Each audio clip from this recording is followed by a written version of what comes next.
Hello friends, आप लोग दिवाली की ख़रीदारी में बहुत ज़्यादा बिजी होंगे। आजकल लोग बड़े बड़े बैनर्स, सोशल मीडिया के थ्रू, न्यूज़पेपर के थ्रू एड्स की तरफ बहुत ज़्यादा अट्रैक्ट होते हैं और प्रोडक्ट्स लेते हैं।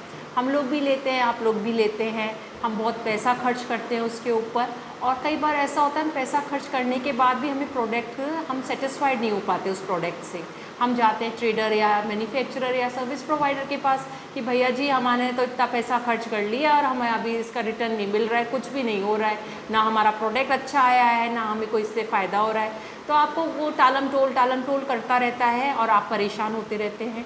इसके लिए आपको जैसे आप लोग सब जानते होंगे, कंज्यूमर प्रोटेक्शन एक्ट है जो कंज्यूमर्स के वेलफेयर और उनके प्रोटेक्शन के राइट्स को प्रोटेक्ट करने के लिए बनाया गया एक्ट है। इसके अंदर कंज्यूमर खुद इन पर्सन, मतलब कि स्वयं अपनी कंप्लेंट फाइल कर सकता है। कहाँ? कंज्यूमर कोर्ट के अंदर।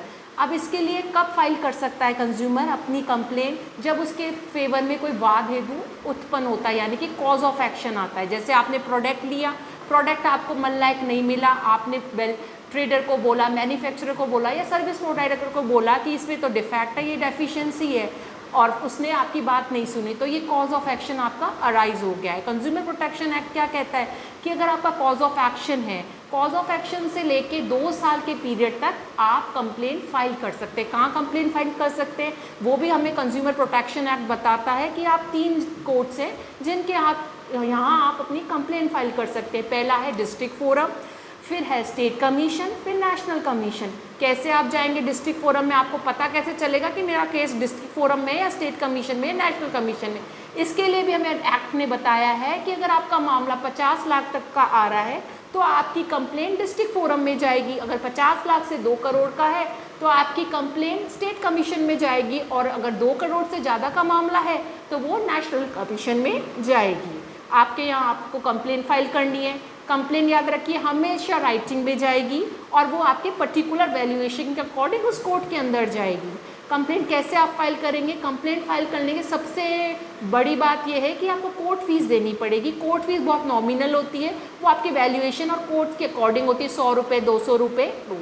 सबसे पहला आएगा आपका टाइटल, आपका कौन कंप्लेनेंट का पूरा डिस्क्रिप्शन आएगा उसके अंदर, नेम, एड्रेस, डिस्क्रिप्शन, और किसके अगेंस्ट में कर रहे हैं, ट्रेडर है, मैन्युफैक्चरर है या सर्विस प्रोवाइडर है, उसका complete name, address and description आएगा।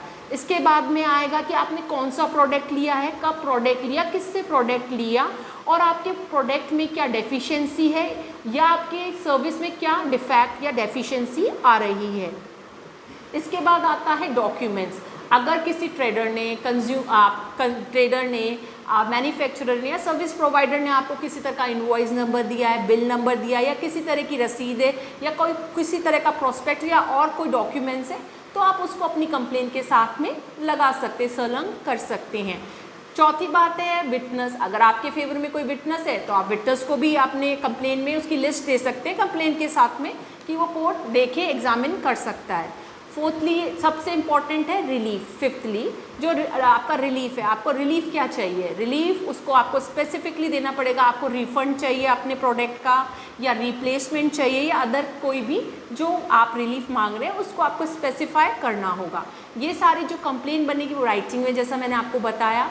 इसके साथ आप एफिडेविट लगाएंगे, अपने डॉक्यूमेंट्स हैं उनके फेवर में भी आप एफिडेविट लगाएंगे, ठीक है। लेकिन आपको बताया मैंने कि 2 साल के अंदर जब आपका वाद हेतु उत्पन्न होगा तब आप रिड्रेसल यानी ग्रीवांस के लिए, अपनी जो भी ग्रीवांस है उसके लिए 2 साल के अंदर अंदर आपको कंप्लेंट फाइल करनी होगी। कंप्लेंट फाइल होने के बाद कोर्ट देखेगा कि आपकी फेवर में कोई प्राइमा फेसाई केस बन रहा है या नहीं। ये कोर्ट कितने दिन में देखेगा? 21 दिन में देखेगा।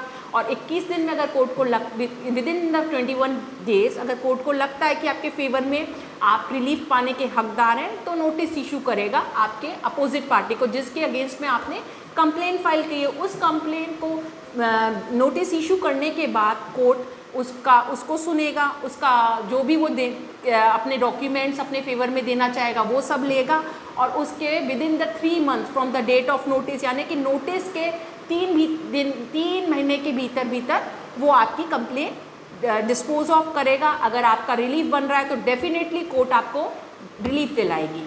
Thank you.